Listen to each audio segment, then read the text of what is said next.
Oh, all right. Welcome this evening to tonight's webinar. Super excited you guys could join us. For those of you who may not have been at one of these or see me, I'm Dr. John Lohr, Vice President of STEM Education here at Science Olympiad. Super excited you could join for Weather and Climate, Past to Present, presentation that Dr.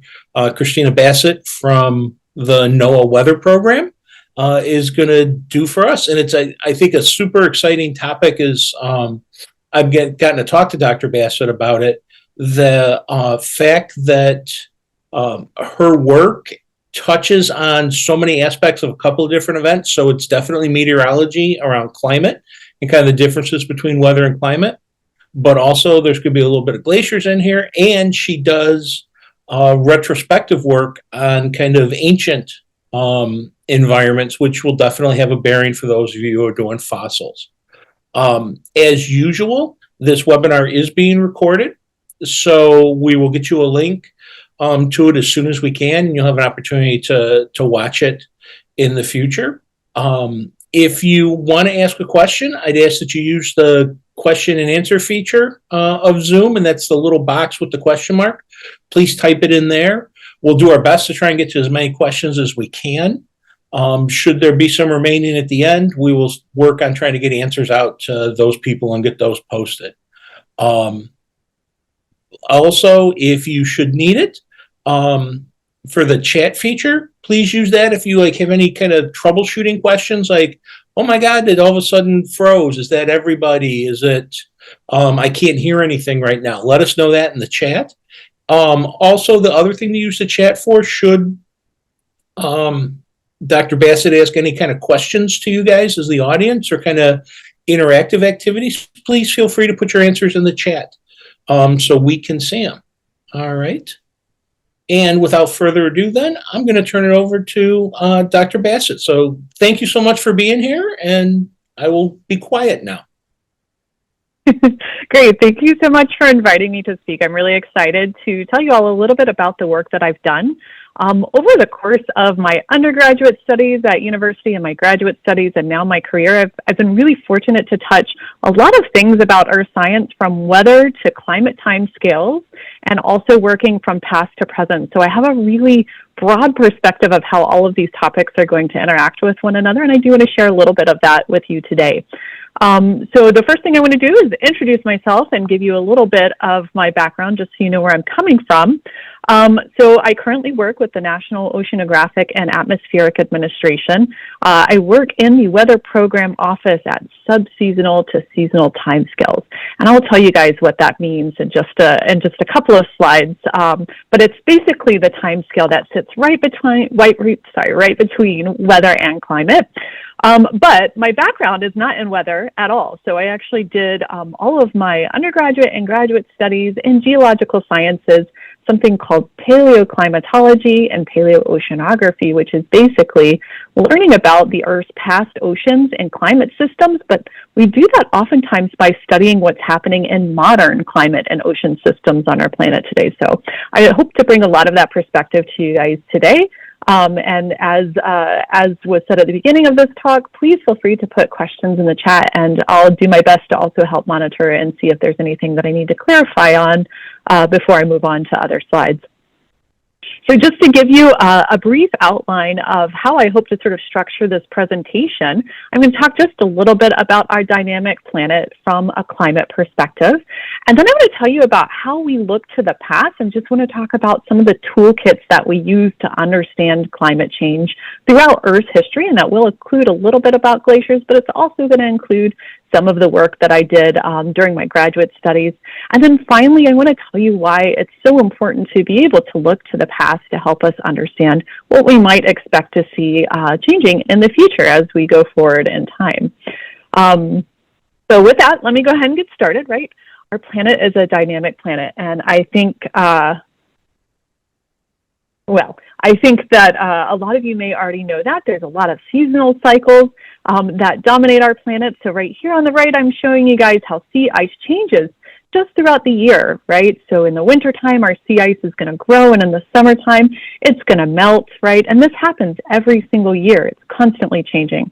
The same thing actually happens with our vegetation, where we have vegetation that is blossoming and growing in the spring, and then in the fall, much of our vegetation will, shed its leaves and then basically go dormant for the winter, and that happens year in and year out, right? So there's constantly things that are moving and changing that make our planet really wonderful, but really complicated to study.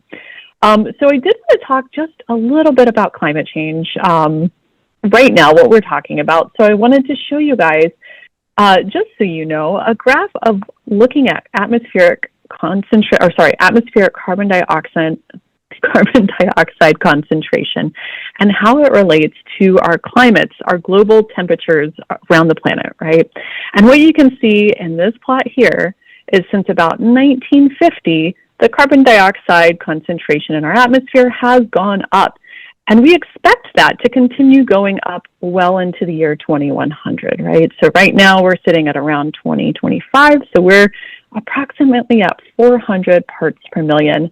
And we expect that to more than double, potentially triple by the year 2100. So that's a really big deal. So we have a lot of questions about what that means for our climate and how our planet might warm in response to an increase in carbon dioxide concentration in our atmosphere. On the right panel here, I wanted to show you, this is actually a graph of some of our best Earth system models that are working to predict how we think our global temperatures might increase as a result of the increase in carbon dioxide concentration in our atmosphere. And again, if you look here, we're approximately right here in time. We're just above, hovering above maybe 1 or so degrees Celsius of our global average temperature changing. But if we continue to increase our carbon dioxide concentration in our atmosphere, we might see that it can increase as much as 4, even maybe 5 degrees Celsius, which sounds really shocking, and it is. And the good news is that we're not entirely sure that we will increase that much in temperature, but it's good to be able to model some of these scenarios and understand how our planet will respond to an increase in carbon dioxide emissions, okay? Now, what I do and what I focus on in my office is looking at different timescales. And there are some words here that are a little bit complicated that you guys don't need to really worry about. But what I do want you to pay attention to here is the axis here on the left that is looking at our timescales, where we focus on understanding this whole weather and climate system. Because in reality, our planet is dominated by physics, and all of the things that we call it, be it weather, be it subseasonal to seasonal or climate, it's all the same thing to the planet's climate system, right? So we have to figure out how we want to call it different things so we can talk about it, but really they're all connected in this sort of continuous timescale. So one thing that I want to show you guys is this here. So the weather timescale, when we talk about weather, we're usually talking about seconds to minutes, all the way out to days, to really about 2 weeks. Now remember, I told you I would tell you that subseasonal to subseasonal where I work, that's the time scale that is about 2 weeks out to 2 years. And then after that, 2 years on out to a decade, to 2 decades, to even 100 or 200 years, that's the climate time scale. So again, it's really this continuous time scale that we're dealing with, and we're trying to understand the connectivity between weather, subseasonal to seasonal, and climate timescales, because they all influence each other in this physical system, right? So particularly, localized climate impacts can cascade, right? And they can disrupt ecosystems and human systems worldwide. And I think maybe many of you, if you've been paying attention, have seen a little bit of this in the news here in the last several years. And they can impact our weather in numerous ways, right? It can disrupt our atmospheric patterns, temperatures, precipitation, and increased frequency and strength of extreme events, right? And yes, I can repeat how long the subseasonal to seasonal range is. It is approximately 2 weeks to 2 years. Now, I don't know that you guys will receive a question about that specific time scale, but just know that there is an increase in interest in trying to connect the weather to climate timescales, because what is happening in our climate system is absolutely going to impact the way we experience weather. And just in case you guys are not already familiar with the difference between weather and climate, the way I like to think about it, right, is if I look at my closet. So I live in Atlanta, Georgia. And if I look in my closet, I like to think of weather as the single outfit that I'm going to pick out for the day. So today, The high, I think, was like 30 degrees Fahrenheit or so. So I'm going to wear a sweater and I'm going to wear warm, fuzzy pants and thick socks, right? And a winter coat if I go outside. That's weather. But if I look at the whole of my closet, I'm going to have a lot more shorts and t-shirts and, light pants that I can wear because Georgia's really not that cold. So my closet is really, the average of all the weather that I might experience. Now, if we compare that to somebody who lives in, say, Alaska, they might have, right, a pair of shorts or a t-shirt for the occasional warm day. But if you look at their closet, you're going to see a lot more sweaters and a lot more jackets and snowshoes and other things that I just don't have in my closet because the climate in Alaska is very different. So this is sort of how I like to think about the difference between weather and climate. But basically, weather is how we experience our climate, right? So again, the way that our climate is changing is going to have a lot of impacts on our weather and the different types of experiences that we have around the globe. So I want to show you a little bit about what that looks like here. So what we are thinking, right, as our climate continues to warm, we think that we'll see an increase in temperature, right, around the planet, depending on which scenario. So looking at this one over here, this is what we think our planet will warm to, more or less, if we see about 1.5 degrees Celsius of global warming. So you're looking at maybe like 1 degree to 2, and some places a little bit more extreme, 3.5 degrees Celsius of warming that you would see, but especially at the Arctic, right?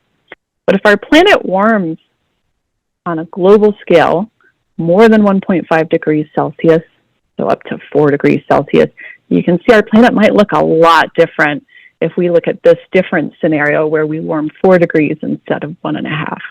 So anyway, all of this to say, right, what is happening at our global climate system is going to impact what we feel at our weather climate system. And we can say the same thing for how much it rains or precipitation, right? As our planet warms, we do expect in general for a lot of places to become a lot wetter.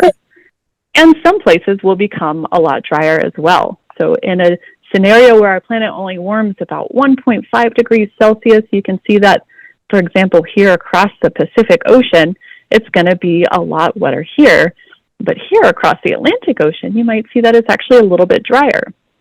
But if our planet warms to about 4 degrees Celsius, you can see that those same changes are still occurring, but at a much more extreme level, right? And something that's really interesting about the global water cycle is that as our atmosphere continues to warm, it can actually hold a lot more water in it. So the warmer we get, the more water we expect will evaporate up into the atmosphere and can potentially rain, right, during different types of storm events and things like that. Okay. I'm going to pause for a moment and see if you guys are doing okay, if there are any questions, or if I'm moving too fast, or if this is making sense.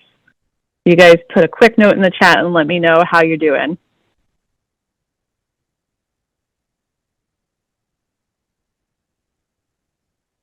Okay, perfect. I see one all good. Please make sure to let me know if you guys have any questions or if I'm moving too fast or something doesn't make sense. So to connect what we're talking about here then at the climate timescale back to weather, like I talked about, is that as our planet warms and we have more differences in temperature in the atmosphere between our poles and our equator, we also see changes in precipitation around the globe. We actually start to see an increase in frequency and magnitude, or basically the strength of extreme events.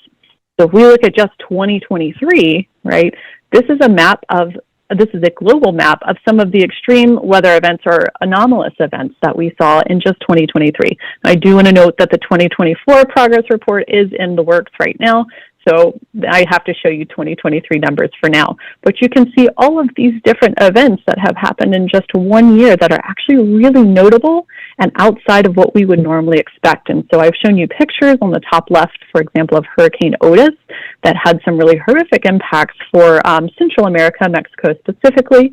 There's also to the middle right here, we have atmospheric rivers, which are basically what it sounds like. They're just streams of really humid air moving through the atmosphere, right?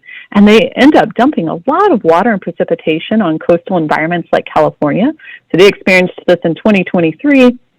And then in the bottom left here, we had the Lahaina wildfires in Hawaii, right, that had actually resulted from some anomalously high winds that had been pushed across the Pacific Ocean, leading to really dry conditions. And if you just have one spark of lightning or one person who accidentally forgets to put out their campfire really well can spark a wildfire really quickly because of those conditions, right?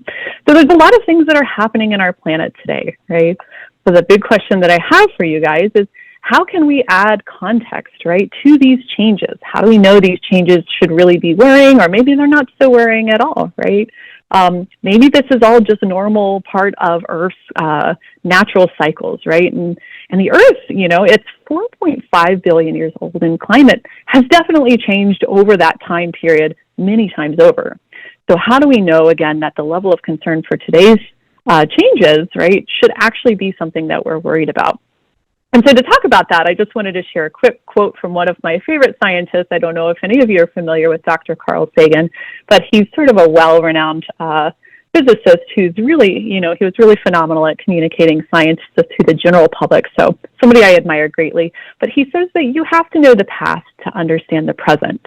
And I would also add to that you have to know the past to understand the present and also the future. So I want to pivot now to tell you just a little bit about some of the toolkits that we use to understand what our climate looks like and has looked like through the 4.5 billion year history that our planet has existed in our solar system. So we all doing okay so far?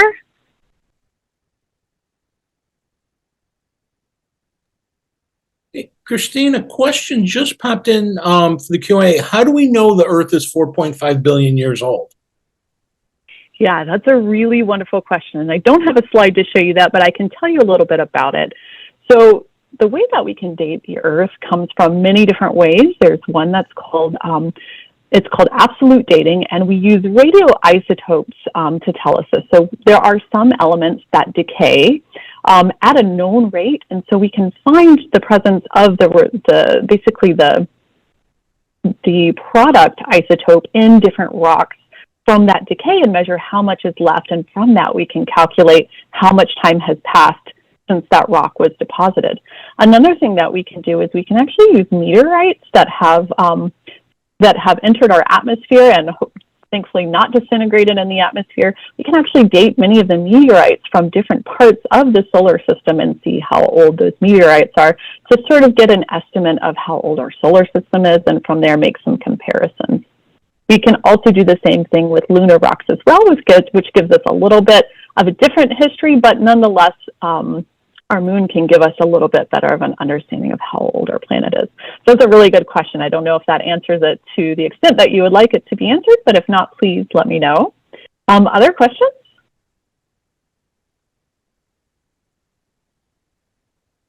Okay, I'll go ahead and move on. So how far back do our direct observations go, right? Like we talk about being able to measure global temperatures. We talk about being able to measure sea surface temperatures, atmospheric temperatures. So how far back can we actually look? And you might be surprised to know that really we only have reliable direct observations with instrumentation, modern instrumentation, back to about the 1950s, just following World War II, when we have the deployment of some of the earliest satellites, right, during the space race. Certainly we have an increase in our ability to make observations about our Earth system. But that doesn't get us back very far, right? So there's another really neat way that we can learn about things back in this time period, about to the late 1880s, and you guys might not be aware of this. We can use ship logs, and ship logs are really a cool way to learn about our climate in the past. So this is just an example from one voyage where they're recording things like water temperature, air pressure, air temperature, salinity, all sorts of things that help them navigate, but can also help climatologists understand how our climate and weather have behaved in the past. But ship logs also don't go back that far. So that begs the question, how can we understand climate changes in Earth's more distant past? Because 1880 is only a little bit useful. So the way that we do that is actually through something called climate archives. And there are many different types of ancient climate archives that we can use. And these are basically just like a book archive, right? They store records of our climate all throughout Earth's history. Now, I have to say, the further back in Earth's history you go, the harder it is to reconstruct our climate and the less reliable those archives are. So if you ask me what our climate was like 4 billion years ago or 3 billion years ago, we're kind of guessing a little bit based on what we know in the rock record, but that rock record is really incomplete. So, you know, there's a lot of uncertainty that we have about what things might have looked like 3 billion years ago. But if you ask me about 10,000 years ago, we have a much better idea of what Earth's climate looked like because it's much more recent in time and the material is better preserved. And so there's a lot more of a complete rock record that we can rely on to reconstruct Earth's climate in recent Earth history, right? Now, I'm just showing you here a couple of the most common types of climate archives. Let me see if I can start that slide again so you can see some of them. But we've got peat, marine sediments, we have lake sediments, you can use glacier ice, which we'll talk about. These are some of the most common ones, but I've chose to highlight just 5 of these climate archives for you all today. And definitely ice cores will be one of them, so you'll get to hear a little bit about glaciers as well. So the 5 that I want to talk to you about today are sediments, right? So you did see sediment cores. I want to talk about ice cores and tell you a little bit about tree rings, Speleothems, which I'll tell you what that is in a second if you don't already know, and then a little bit about fossils as well. So the first one is sediment cores. And so sediment cores are basically, if you look at it here, like a sediment core is just the accumulation of sediments over time that just pile up on the ocean floor or lake bed. If you have a slow enough river, it'll pile up on a riverbed. And you can actually drill into that sediment, like you can see in this picture on the right, to extract those sediments in a core that looks just like this picture on the bottom. And from that, you can study all of the different layers to see what it tells you about Earth's climate in the past. And you can get these from lakes, you can get them from floodplains, you can get sediment cores from swamps, bays and estuaries, and even the open ocean if you have the right type of coring equipment. You can look at how the different sediment sizes have changed, right? So if you have really small, fine sediments, you might assume something like you had a really calm environment. So it might be really deep ocean where there's not a lot of disturbance. Or you could have really coarse sands, which might tell you, for example, that you had a really high energy environment and those sands are just moved around, you know, back and forth, like in a tidal environment where the waves are crashing up on shore, right? Another really cool thing, and this is both related to sediments and fossils, is that many of these sediment cores have these microfossils. These are small fossils that you need a microscope to see. But these fossils, both through what types of species are present and the chemistry of their little skeletons, can tell you things like sea surface temperature. You can learn things about how the the productivity has changed. So if there's enough nutrients for organisms to thrive off of, or maybe if you're in a nutrient poor environment. And you can also see that some of these species are associated with very specific environments. So some of these microfossil species you can only find in environments with sea ice, and others you can only find in tropical environments. And other species of these you can only find in coastal or deep ocean. So if you can see these present in your sediment cores, that tells you what kind of environment you're looking at. Does that make sense to everybody? Are there any questions about that? Okay, so again, some of the things that you can get from sediment cores are temperature records, sea level changes, ocean circulation pattern changes, atmospheric composition at times, depending on what's going on in that sediment core, ecosystem changes, volcanic activity even, dust and wind patterns, and different types of extreme events like hurricanes. If you're lucky, you can actually identify hurricanes in some of these layers if you have the right sediment core in the right location and the right preservation conditions. Okay, so I told you about sediment cores. I want to move on to ice cores. I know this one is of specific interest to you all because you talk a little bit about glaciers and I think the dynamic planet unit. But ice cores are really, really, really valuable for reconstructing past climate. Ice cores are usually taken from either mountain glaciers or continental ice sheets. And the way that they form is really unique and really cool because it allows us to actually do things like measure what atmospheric concentration of different gases were all throughout the last million or so years of Earth's history. So we can measure how much oxygen, carbon dioxide, nitrogen, and any other trace gases from the Earth's atmosphere dating back to about 1 million or so years. The oldest ice core that we've taken so far is about 1 million years old. And what's really neat about this, I'm showing you on the diagram on the right how this ice forms on glaciers and why it's unique. Basically what happens, right, is ice forms from compressed snow. So as snow falls over a specific location, the more snow that it accumulates in that location, the more it's going to press down on the bottom layers of snow, right? And under that pressure, right, it's going to start to turn from snow to ice. So over time, that snow will compact into what's called névé, then firn, which is a little bit icier, and then finally dense glacial ice. Right? And as this happens, and you can sort of see in the diagram over here, it's going to trap little air bubbles, which preserves a record of those atmospheric gases from the past, like I mentioned before. Now, these glaciers will grow when there's enough snowfall, and that snowfall each season will actually exceed the amount of melting. But if the amount of melting exceeds the amount of snowfall in a season, right, that glacier will start to retreat. Now, glaciers typically flow downhill due to gravity, and this is much like rivers, but rather than being a river of liquid water, it's of course a river of frozen ice. And they move faster on steeper slopes, or for example, when meltwater helps them slide at the base. And this is actually really common in Antarctica, where you have warm ocean water that gets up under the glaciers and start melting glaciers from below and serve as sort of a lubricant that allows those glaciers to slide a little bit more easily downslope. Now, so a couple of other things that you can learn from ice cores, right? You can learn atmospheric composition, but you can also get temperature records by doing some chemical analyses of the gases trapped in there as well as the ice. You can learn a little bit about volcanic activity, again, dust and wind patterns.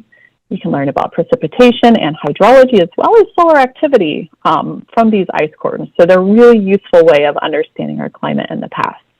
Now, one thing I wanted to point out to you guys is that perhaps one of the most important graphs in climate science, especially in geological circles, is this one here, which is a reconstruction of carbon dioxide levels in parts per million that was taken from one of the ice cores. I think this specific one was taken from Greenland, and it dates back 400,000 years, right? So we have a 400,000 year record of carbon dioxide from an ice core that was taken from an ice sheet in Greenland.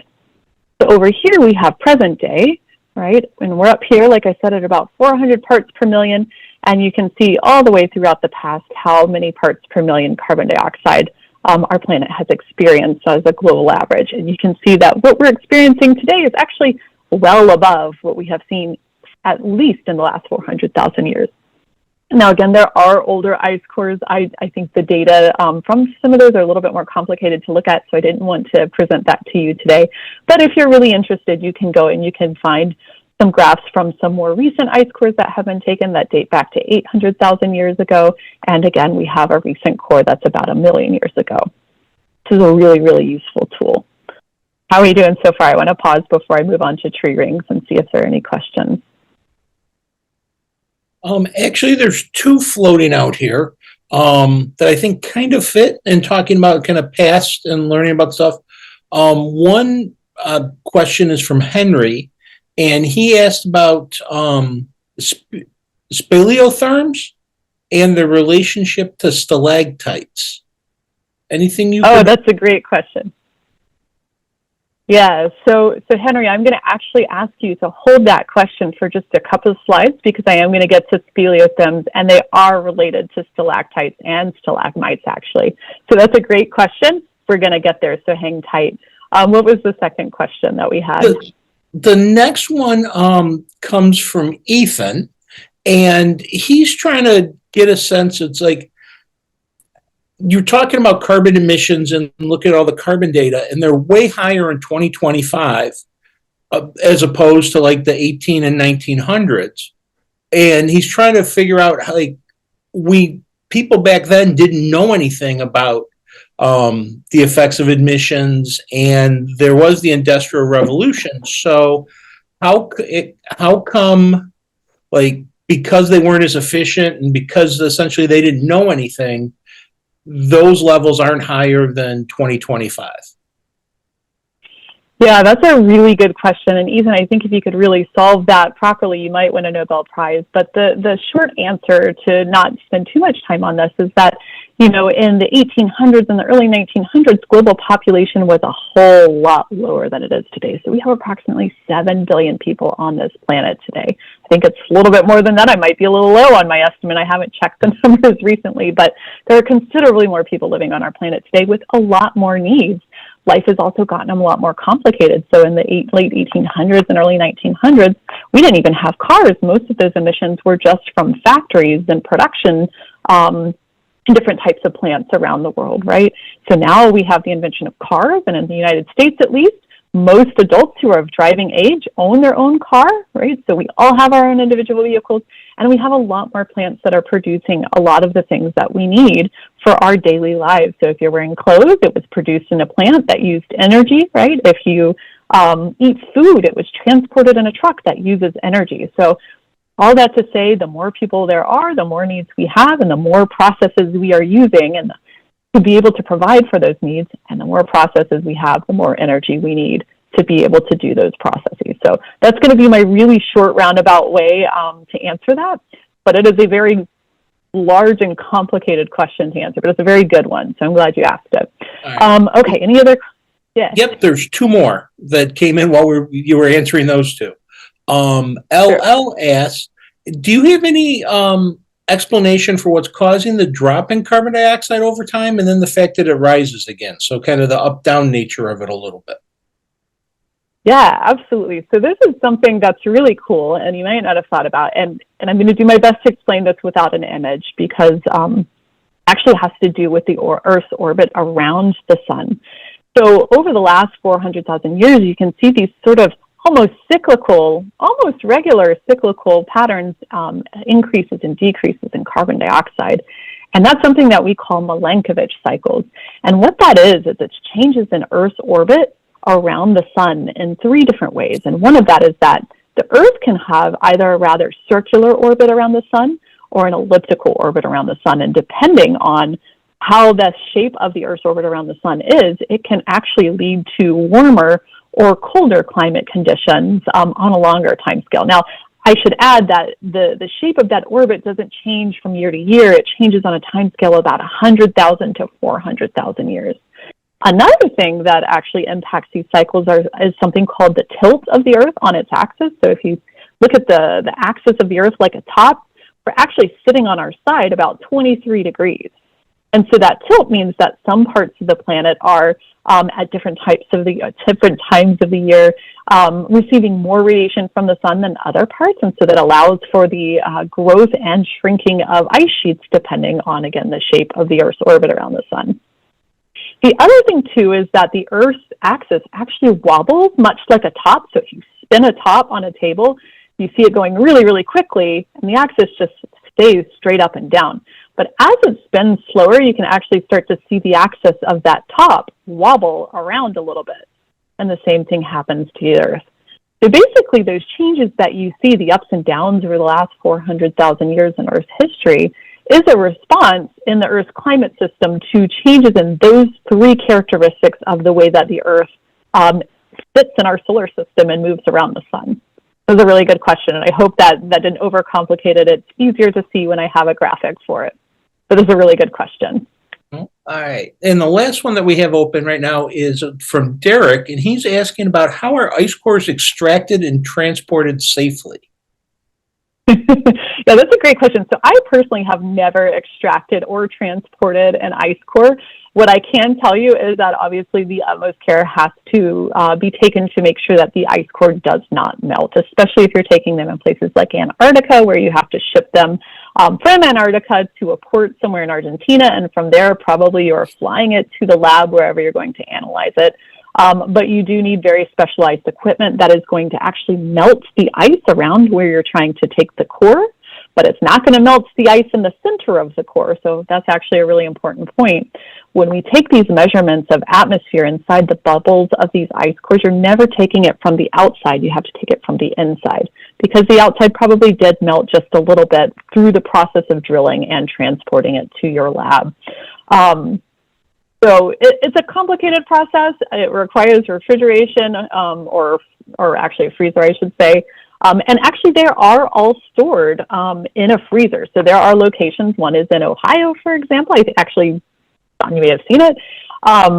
There are freezers where these ice cores are stored, and you can actually put in a request to study them, and it can be transported to your lab, or you can go and visit these labs and do some analyses on them yourself. So a little bit complicated, but I have not worked with ice cores myself, so I don't know the specific details beyond that. All right, I'm going to take one more question, then I'm going to move on to the couple of other tools I wanted to tell you about, and then we can come back at the end if there are more questions. All right. It looks, question right in here is from Mariah, and it's, how does the Milankovitch cycle contribute to the change of climate/atmosphere? Yeah, that's a great question. So because we're dealing with basically the closeness that the Earth is to the sun, right? So as the way that the sun is angled towards the Earth and the distance that the way that the Earth is angled towards the sun and the distance between the Earth and the sun, it's going to change the amount of solar radiation that our planet is receiving. And I don't know if you guys have learned about this yet, but basically our atmosphere serves as a blanket that traps that solar radiation and actually is the reason that we are able to live on this planet in the first place, right? So carbon dioxide is a greenhouse gas, and it's really, really important to our ability to live on this planet. So we need carbon dioxide. However, there is such a thing as too much of a good thing. Now, what happens is in our atmosphere, right, the more carbon dioxide you have, the more of that solar radiation is trapped, and the more our planet will warm.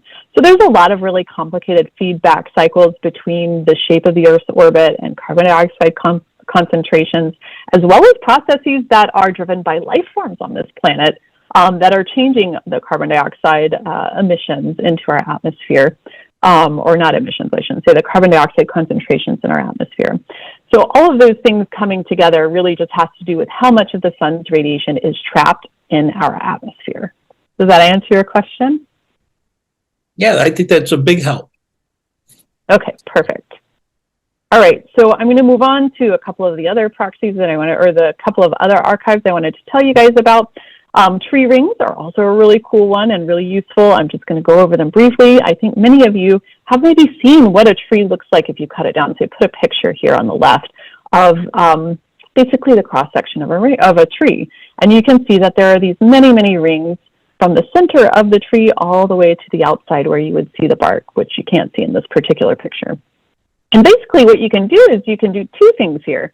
You can count those rings to see how old that tree is, but you can also do things in terms of the chemistry and the thickness of each of those rings to figure out what the environment looked like during each year of that tree's life, which is really, really useful and really neat, and can actually give you much higher resolution climate data. And what I mean by that is that, for example, when I'm looking at sediment cores or ice cores, oftentimes I'm only getting an average of 10 years to hundreds of years to sometimes thousands of years. So I miss a lot of the climate extremes that our planet might have experienced when global temperatures, for example, might have been, 4 degrees warmer than they are present day. But tree rings actually give you an annual average, so I can understand precipitation in just 1 year rather than 10 years or 100 years or 1,000 years. So it's really, really useful in that way. You can obviously find trees on land. You can find forests that are underwater because they were once on land. But tree rings can tell you things about drought and rainfall, climate variability, especially through atmospheric processes on longer timescales, extreme events, volcanic activity, and you can also learn a lot about forest ecology and the biology of individual trees themselves, which I think is really, really cool. And that actually allows you to answer questions about how ecosystems might have responded to past climate change. So it's allowing you to answer new questions that sometimes ice cores and sediment cores don't let you answer. The other thing that's really neat is that you can take cores, which you can see a picture of a core from a tree here. You can take cores from different age trees and you can actually line them up because the bands actually look really similar for different climate events. So for example, if you look at the banding patterns here, this is a core from one tree, this is a core for tree 2, this is a core from tree 3. And you can line up the patterns in those cores there actually build a longer timeline than one tree by itself will give you. So this tree gave you a record from 1924 to 2013. Tree 2 gave you 1871 to 1924. And then tree 3 gave you 1798 to 1871. But if you line them all up, you actually get a record from 1798 all the way to 2013, which is super useful. But that's all I'm going to spend on those because I think there are some other things that you guys might want to learn about a little bit more. I'm going to get to a question that was asked earlier about speleothems. So speleothems are actually the broad category that we use to describe stalactites and stalagmites. So I'm not sure if any of you know what those are, but if you've ever seen inside a cave, right, and I've pictured one to the right here for your benefit. Stalactites and stalagmites are these formations that you see forming on the floor or the ceiling of caves, right? So these are archives that you find only in caves and caverns, and they actually form a lot like tree rings, where you have one layer of the mineral that these are made of form, and then another layer will form on top of that, another layer will form on top of that. So you get this sequence of layers in these speleothems that let you build these timelines of different changes in Earth's environment. And the way that this works is it actually can reflect different changes in the water cycle over time, which is really, really useful. So what will happen is water, when it rains, will seep into specific types of rock, namely limestone, or something that's formed of calcium carbonate, and it will dissolve away of that underlying bedrock and form those caves, right? Now, as that cave is formed, that water will continue to trickle into the cave, and as it trickles, it builds up these stalactites and these stalagmites, right? And what we can do is we can do chemical analyses of each of these bands, just like I talked to you guys about with the tree rings, to figure out how changes in the hydrological cycle might have occurred over 10,000 years, 100,000 years, and so on. So it's really useful. So stalagmites, I see a question in the chat. Stalagmites are actually made of calcium carbonate, right? So it's got one calcium atom, one carbon atom, and 3 oxygen atoms. But it interacts with water in a very specific way to where we can actually figure out, I'm not going to go into the details of this because this is going to be way too complicated for what you guys need to know, but the way that these form is a function of temperature, air temperature, and water, right? The chemical signatures of the water. And so we can actually measure the chemical signatures of these speleothems here to get a sense of how things might have changed, how different sources of water might have moved through the region where they formed over time. I hope that answers your question. I'm trying not to go too far in the weeds there on that. Any questions before I move on to the next slide? Okay. So basically what we can learn from speleothems is we can learn about drought and rainfall patterns. Again, different types of water bodies will bring different chemical signatures, so we can figure out if it was really dry or if it's really wet. We can figure out temperature records in some cases. Paleohydrology, which again is changes in the water cycle through time. Different types of seasonal variability and extreme climate events. Again, you can actually in some cases detect, if you get speleothems from the southeast, you can actually detect when hurricanes move through just from doing those chemical analyses of these bands here. So it's a really cool tool. All right, I'll pause one more time for questions before I move to my favorite archive of climate. Are there any other questions about speleothems? No, I think you're looking good. Great. So the last one I want to tell you guys about is fossils, but I'm going to focus more specifically on seashells because my maybe biased opinion is that they are the most useful fossil for reconstructing climate change throughout Earth's history. And this is what I spent much of my time doing my own personal research on. Fossils can reveal lots of details about environments that past organisms experienced over the course of their lifetime. And you can find fossils everywhere, so they're super useful, right? You can find them in terrestrial environments, freshwater environments, so lakes and rivers.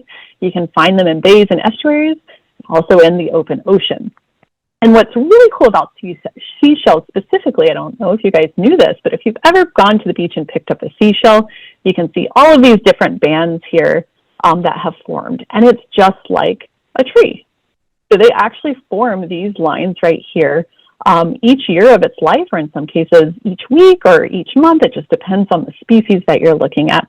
But those bands form over the course of the organism's lifetime. And so you can do just like you do with trees, but on seashells. So you actually get an ocean record rather than a land record like you get from trees. And so what you can do, right, is I actually spent a lot of my time diving for seashells, live clams, and also digging some up in archaeological sites. And I did a chemical analysis in the lab where I drilled along the shell all the way throughout its lifetime here. And then I used this chemical equation that you don't need to worry about here at the bottom to tell me about what the water temperature was over the course of this clam's lifetime. Now, what you do need to know from this is that basically the shell chemistry that I'm measuring in the lab is a result of the water temperature that the shell was growing in, and also the water chemistry that the shell was growing in. So those two things together are going to result in whatever it is that I'm measuring in the shell in my lab, right? Don't worry about the equation. You guys will never encounter this. It's only important so you can see what you can do with this. So what you can learn is things like ocean temperatures, salinity and water chemistry, how acidic or basic the water was. You can learn about the carbon cycle, biodiversity shifts, sea level changes, but you can also learn about ancient human habitats and behaviors, and I'll show you just a second about that. But I just wanted to show you what this looks like. This is actually some of my own data that I collected from clams that were approximately 5,000 years old. And what you need to know is you can actually see this change here that is a reflection of the temperature of the water that the clams that I was analyzing were growing in. And in this case, it's actually flipped upside down on its head. So these temperatures down here are actually warmer temperatures. These temperatures up here are colder temperatures. That's just to do with the chemistry and the math that we use to figure this out. But these are actual changes in the environment of the shells that I measured that you can see in 3 different individuals that I looked at, right? So I can actually look at sea surface temperatures over thousands of years so long as shells are present, which is really handy because it turns out that humans have been eating seashells or have been eating shellfish for thousands of years, right? Tens of thousands of years. And so all along coastlines around the world, and anywhere that you have coastlines and people, they have been eating shellfish. And you can see these huge mounds of shellfish where you just have an abundant number of seashells that you can do these analyses on. And so you can actually look at what environmental conditions might have looked like where people were living throughout human history, what types of resources they were eating, what they were doing, where they were living on the landscape. So you can start asking questions about climate, environment, and also humans' interactions with environment over those time scales. So that's something that I think is really useful about that. I'm going to check in real quick and see if there are questions in the chat. I do believe this PowerPoint will be shared. I see a question, do the rings show up with all types of seashells? Most of them, yes. I can't say all of them. I don't know every species that exists, but yes, most of them can do in fact have these growth patterns. Now, the timing of when those growth bands are put down will change depending on the species. So there are some that put down bands once a year, and it has to do with changes in their environment. I don't have time to talk about the shell physiology a lot in detail, but there are some shells that also put down these bands on a daily basis, or every 2 weeks, or every month, or every year. It just depends on where they live and what their environment looks like and what species you're looking at. I'm going to look at this other question. If you were to compare the results from the analysis of an ice core to a tree ring or Speleothems or fossils, would you see a connection or correlation between the results? Okay, yes, so this is actually an excellent question. A lot of paleoclimatologists are trying to do exactly this. And the biggest challenge comes from the way that we date these materials and being able to be confident that we're looking at the same time scales, that we are in fact lining up the correct dates from different types of methods of analysis. Another challenge that we have is, for example, tree rings give you annual records, but if you're looking at ice cores or sediment cores, you're actually getting 10-year to 100-year to 1,000-year time averages at a time. So it can be very difficult to do, but yes, a lot of paleoclimatologists are trying to combine all of these together to get a holistic idea of what happens at the large time scales on our planet and how that trickles down to the smaller time scales like annual and subseasonal. And some people are even trying to see if they can detect weather with some of these different archives. a little bit dicey whether or not they can, but they are in fact trying to figure out if that is possible. So all that to say, you can combine all of these. So you actually brought me to my next slide. That was a great question. All of these are really useful in different ways, depending on the types of questions you want to ask about our environment throughout Earth's history. But what does the past tell us about our future? And so I want to show you just a quick video that's like 30 seconds long that'll show you how carbon dioxide has changed throughout time, because I think it's useful to actually get a sense of the scale of how much it has changed just over several 100,000 years. I'll just show you this really quickly if it will work.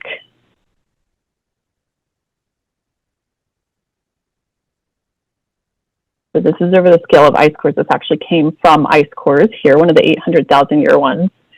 And you can see we're having around 300 parts per million with the year 1980, but you'll start to see that things really start picking up here in this last little bit. And then it'll zoom out at the very end to show you how that has all compared. This is basically the graph that I showed you guys earlier.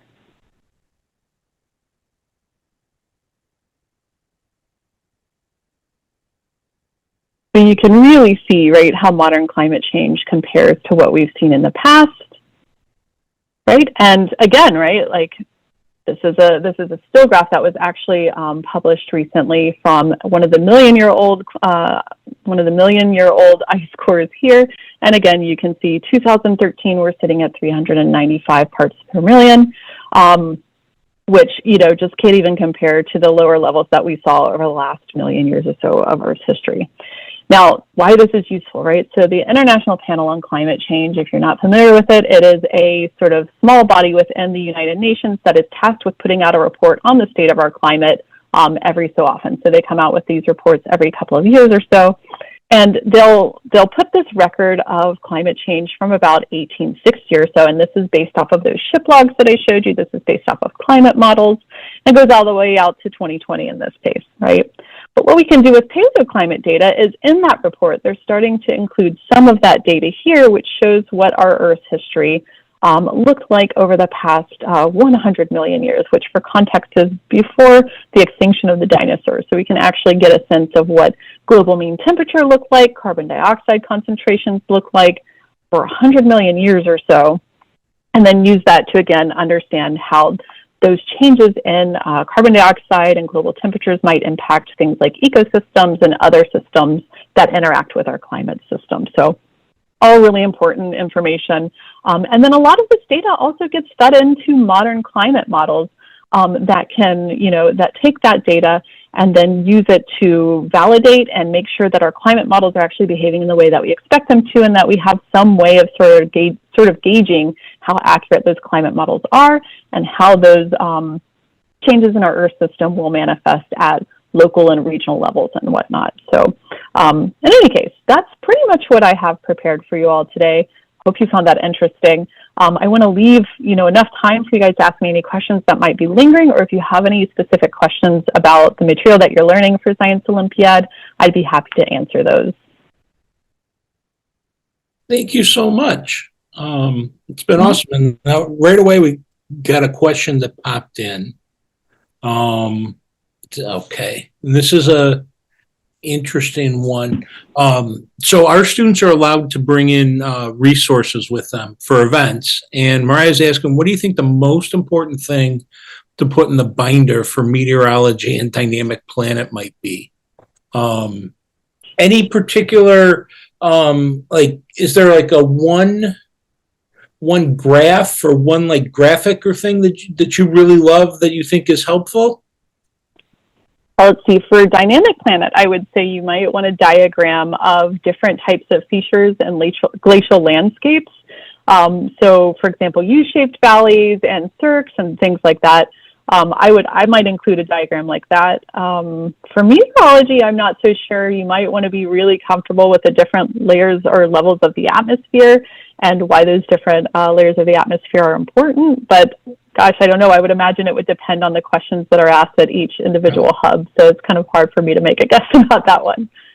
Yeah, I think you're absolutely right. It's going to be very person specific. I will tell you the advice I typically give when it comes down to the binder and resources as you guys go through practice and you're going to be answering questions and you're going to be looking at material, there's always stuff that, like, either, you mean, no matter how much effort you put into it, you get wrong, or you make mistakes. I will tell you, by my background, I have a huge background in statistics and research, and you guys may all know there's two terms that describe kind of data: qualitative and quantitative. And because they sound so familiar, they sound, if you're like Russian and you're not thinking about it, that's the kind of thing that can sometimes get flipped in your head. So those kind of things, I think, are really important to have happen, or to kind of you identify and make sure you have that kind of information available. Now, LL comes back here and asks a question about the creation of deserts. And I'll tell you, you look into deserts, you're going to see a lot of it has to do with their location and prevailing wind patterns and the amount of precipitation they get.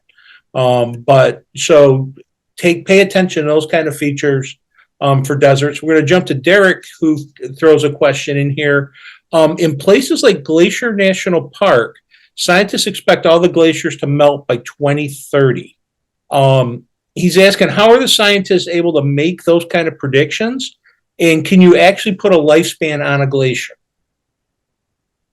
Yeah, so that's a really good question. So a lot of it has to do with how reliable our global climate models are, and a lot of that has to do with how reliable all of our direct observations are. But I will say they are really complex models built off of a lot of complex physics, so thermodynamics and microphysics and all sorts of things. Actually, microphysics is more for weather, sorry. It has a lot more to do with the thermodynamics of the atmosphere and our oceans, and how our oceans and atmosphere interact together, as well as our landforms.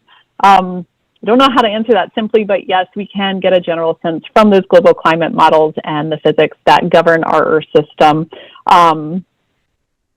that will allow us to have these different predictions. So it has to do with basically what we expect our atmosphere to do, what we expect our oceans to do, what we expect land surfaces to do in response to climate change.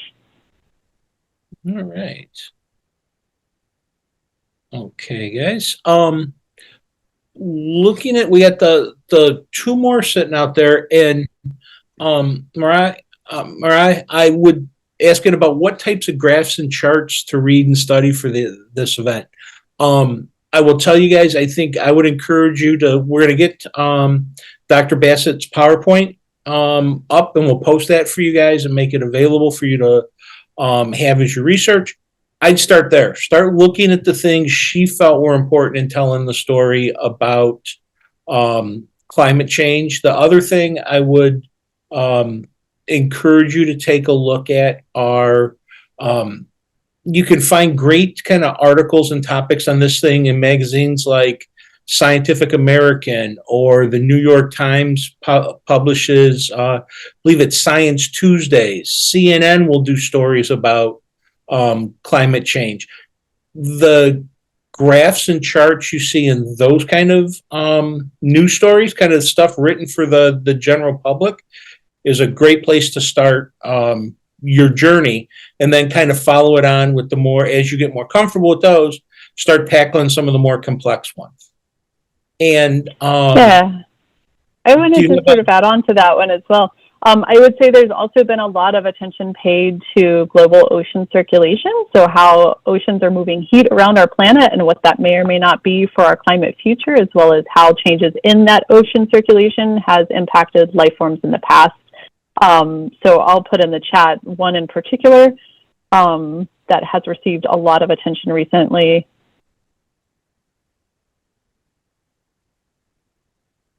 A really important global ocean current in the Atlantic that you can pay attention to. But I would know things like the ocean conveyor belt, as well as the difference between that and surface ocean currents as well, which are, governed by winds rather than different things. I won't go into too much detail here, but I would definitely know ocean currents and how that plays with our climate system.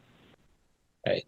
And the last one we have time to tackle is from Anna, and it's wanting on I think, confirm here that there's the increase in carbon dioxide in the atmosphere and the increased retreat of glaciers. Are they related, or should she think about them as totally separate events? No, they are absolutely related. Those two are very tightly linked in our climate system. So you can see the retreat of glaciers throughout Earth's history as carbon dioxide levels go up in those records that I showed you. So yeah, I would think of them as connected, absolutely. Okay. All right, everybody. Just want to say, if you could please give Dr. Bassett a round of applause. Thank you. Thank you for taking your time to do this and put this stuff together. It's fascinating, and I love it because I always get to learn new things. So hopefully you guys watching out there got to learn some new stuff.